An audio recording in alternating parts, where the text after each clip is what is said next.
Good day to one and all once again. 'Tis I, Norton the First, by grace of God, Emperor of the United States and Protector of Mexico. And as always on Saturday, we bring you our special guest superstar, the Countess, Lola Montez of Landsfeld. Good day, Countess. Good day, Your Majesty, and I hope you're faring well. Very well, thank you. The smoke is affecting my voice a little bit, but other than that, we are fine. So this is episode number 138. This is the 12th of September, 2020, our 177th day, under COVID-19 restrictions. So, Countess, what do you have for us today? Oh, well, we have a lot of surprises, and thank you all for tuning in today. It is, as the Emperor was saying, it's a very smoky day here in San Francisco. Indeed. And I want to say we do appreciate all the firefighters and the healthcare workers in the area, as well as all the way up the west coast to Oregon and the state of Washington. They're all fighting the fires. And my heart goes out to all those folks that have had to be evacuated and removed, and in many cases people lost their homes. It's a terrible, terrible thing, this global warming. Very sad, very sad. Yes, and that's a whole other episode right there. But today, in order to find a little peace of mind, I thought I would share a special story. Now, in these trying times, it's very important to find some serenity and peace. Wouldn't you agree? Absolutely, absolutely. Now, I've taken up meditating. Have you ever meditated, Your Majesty? Not to the best of my knowledge. Well, I have a meditation teacher that said to me, "Don't walk behind me, for I may not lead. Don't walk in front of me, for I may not follow. Just walk beside me and keep quiet, or even better, go away." Well, meditation is a practice where an individual uses a technique such as mindfulness or focusing the mind on a particular object, thought, or activity to train attention and awareness and achieve a mentally clear and emotionally calm, stable state of being.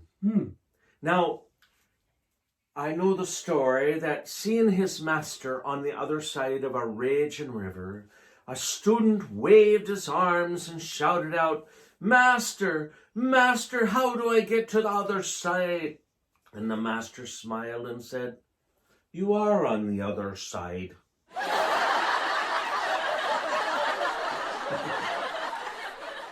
A Zen student went to a temple and asked how long it would take him to gain enlightenment if he joined the temple. Well, 10 years, said the Zen master. Well, how about if I work really hard and double my efforts? 20 years.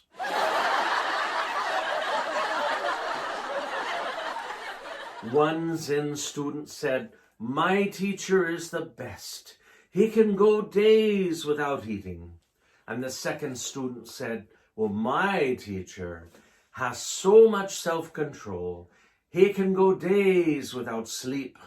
And the third student then said, "Well, my teacher is so wise that he eats when he's hungry and sleeps when he's tired."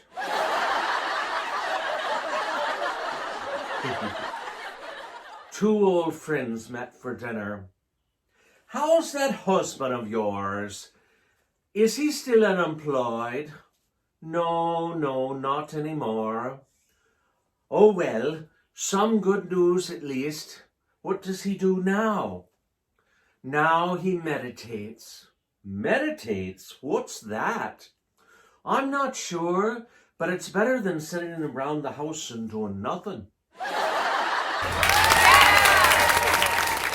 Now today, someone I want to bring the attention of was, how can I describe them? I'm going to consult my notes. Now, if I said this in describing a personality, it gives you an idea. A drag queen, junkie, alcoholic, commune leader, pioneer, prostitute, and Zen Buddhist monk and teacher. All are descriptions of today's profile. And any clue who that would be, Your Majesty? We have no idea at all. Well, in San Francisco, there was the personality of Issan Dorsey. And I want to share his story today with you. Issan Dorsey was the founder of the Hartford Street Zen Center in San Francisco and was born Tommy Dorsey in Santa Barbara, California, March 7th, 1933. Not the dancer. Oh, no, I think it was band leader. Yes. Oh, not the band leader either. No, just coincidence. Now, he was the oldest of 10 children in a Catholic family, and he contemplated studying for the priesthood as a child. But instead, as he got older, he joined the U.S. Navy, from which he was later expelled for being a homosexual. Oh, dear. He had homosexual conduct, you see. Oh, dear. He and his boyfriend at the time that he met in the Navy ended up leaving the Navy, and they moved to North Beach in San Francisco. And in the 1950s, Dorsey was a performer in drag shows in San Francisco's North Beach. His billing he was called Tommy D, D-E-E, the boy who looks like the girl next door. That's how they advertised him. And in the 1960s, he became part of the San Francisco hippie movement and founded a commune. Now, regular and extreme use of alcohol and drugs became a part of his lifestyle, and it punctuated by numerous overdoses and arrest. For a time, he and a group of drag queens toured the country. And it was during this time that Tommy D started to prostitute in order to support a growing drug habit. Now, he started experimenting with LSD, which was very popular in the 1960s. Oh, yes, it was. Especially here in San Francisco. And Tommy underwent a major life transformation in the late 1960s when he began exploring Buddhism and sitting satsang with Shinryu Suzuki Roshi, who lived from 1904 until 1971. He was the founder of the San Francisco Zen Center. Tommy was eventually ordained as a Buddhist priest by Richard Baker, Suzuki Roshi's successor, and given the name Issan. Dorsey creatively integrated his Zen training into his unorthodox personality and lifestyle. Kobe Scott Whitney remembers that, and I will quote, "Throughout the late 1970s and 1980s, he moved through the world of San Francisco Zen Center like an angel in tubby socks, as graceful and outrageous as the stage-wise drag queen he had been before meeting Suzuki Roshi. As somebody who has lived on the fringes of social respectability, Issan providing a welcoming presence and guide to a wide variety of persons coming to the Zen Center. His deep spirit of compassion led him to respond to the needs of persons he observed around him. He worked on founding a soup kitchen in San Francisco's Tenderloin district. Now, although initially skeptical of organizing a gay Buddhist group, Issan was one of the key founders of the Hartford Center, the Hartford Street Zen Center in the heart of the Castro district in 1981. Now, when in that time, in the Castro and other areas, the AIDS pandemic broke out in San Francisco, Dorsey brought a young man dying of AIDS to live at the Hartford Street Center. This resulted in the founding of the Maitre in 1987, which grew to be a model hospice for people dying of AIDS. Issan Dorsey himself died of AIDS-related complications at Maitrey on September 6, 1990. The Maitrey website honors its founder with this tribute, and I will quote, "From drug-addled drag queen to Zen master, Issan's life reflected his innate ability to charm people senseless." And I unquote. He left a group of followers devoted to deal with whatever came to the door. We started the hospice because death came to the door. Now, the website of the Hartford Street Zen Center offers this tribute to Dorsey as well. And I will say it's a landmark, a dearly loved landmark with Buddhism in America. He was rich, generous, and loving nature made him eventually into a significant, remarkably unusual personality in San Francisco. There is a biography too of Issan Dorsey's life called Street Zen, The Life and Work of Issan Dorsey by David Schneider, and it was published by Shambhala Publications in 1993. The foreword is written by Bernie Glassman.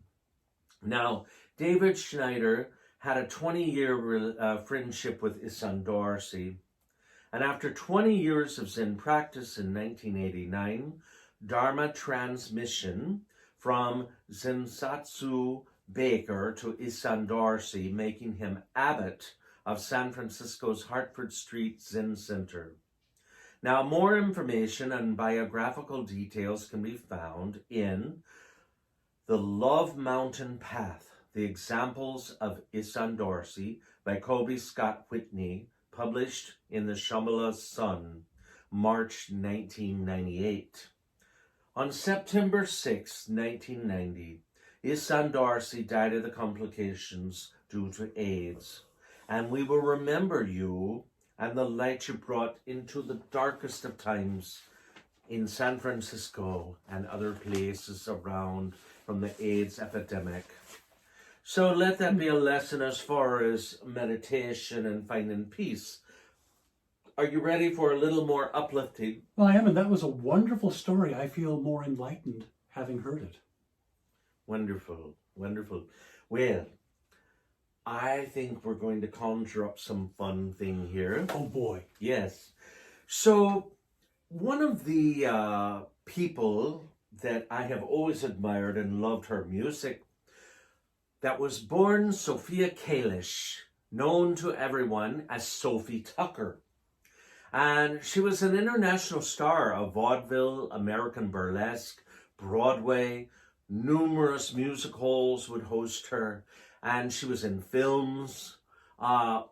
She was friends also to a wide range of people, such as Al Capone and J. Edgar Hoover of the FBI. Really?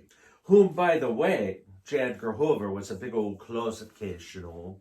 And one time, he and Clyde, his boyfriend, or roommate, as they would say, went to see Sophie Tucker perform. And at the end of the performance, they went backstage and they told her how much they enjoyed the show. However, truth be told, J. Edgar Hoover loved to cross-dress. And so he asked Sophie Tucker for her gown that she had been wearing, and she gave it to him. Oh my. Interesting story, that. I bet he looked fabulous. Yes, well.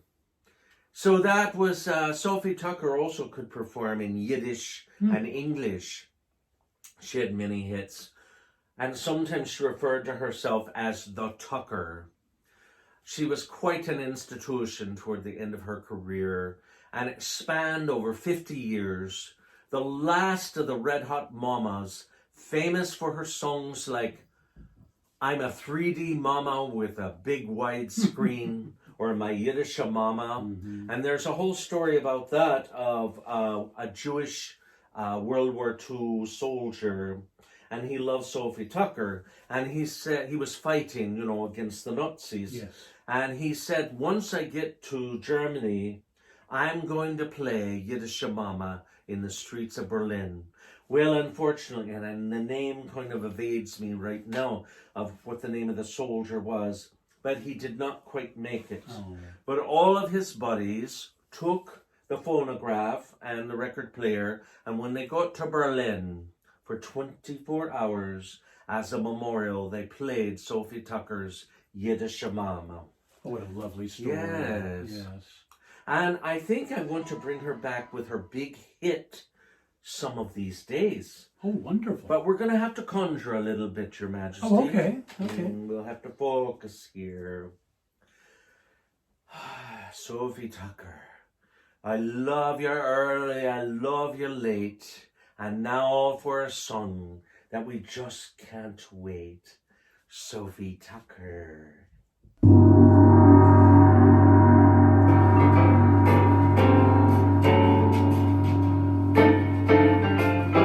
Some of these days you're gonna miss me, honey. Some of these days you're gonna be so lonely. You'll miss my hugging, gonna miss my kissing, gonna miss me, honey, when I'm gone away. You'll feel so lonely, but for me only. But you know, honey, you had your way, and when you leave me, you know you're gonna grieve me. You're gonna miss your red hot mama one of these days. Some of these days, some of these days, you're gonna feel so lonely. One of these days, you'll miss my hugging, you're gonna miss my kissing, you're gonna miss me, honey, when I'm away. You're gonna feel so lonely, just for me only. But you know, honey, you've had your way, and when you leave me, you know it will grieve me. Come on now, you're gonna miss your big fat red hot mama some of these days.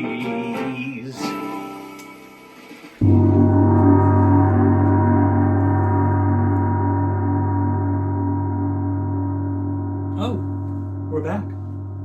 Well, that was just a delight. Isn't she amazing? I think we'll have to bring her back with us.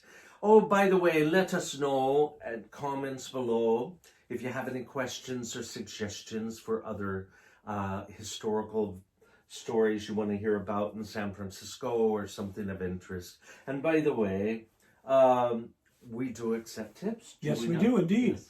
So here's the information for that. If you would like to leave a tip, you can do a subscription of any amount every month through Patreon, or there's our PayPal address as well to do a one-time donation. We greatly appreciate all of our wonderful donors. Don't forget, this coming Thursday is Empire Day, and we will be celebrating with the Emperor Norton Legacy League the 162nd year of the Nortonian reign, the day we declared ourselves emperor, September 17, 1859. Also, don't forget to tune in for Tuesday's vlog. It will mark 6 months under COVID-19 restrictions. Can you believe it? I can believe it. Yes, indeed. Now, if you'd like more information about what the Countess and I were doing before the pandemic and hope to do again someday, here's sftimemachine.com or dragmealongtours.com. Go to any of the websites that are on SF Time Machine and you will find lots of historical information. So, I suppose that wraps it up for today. Indeed. Until we see you again, stay safe, stay inside, and therefore stay healthy. If you go outside, wear a mask. Please wear a mask. Be kind to one another. Until we see you again, a gracious good day. Au revoir.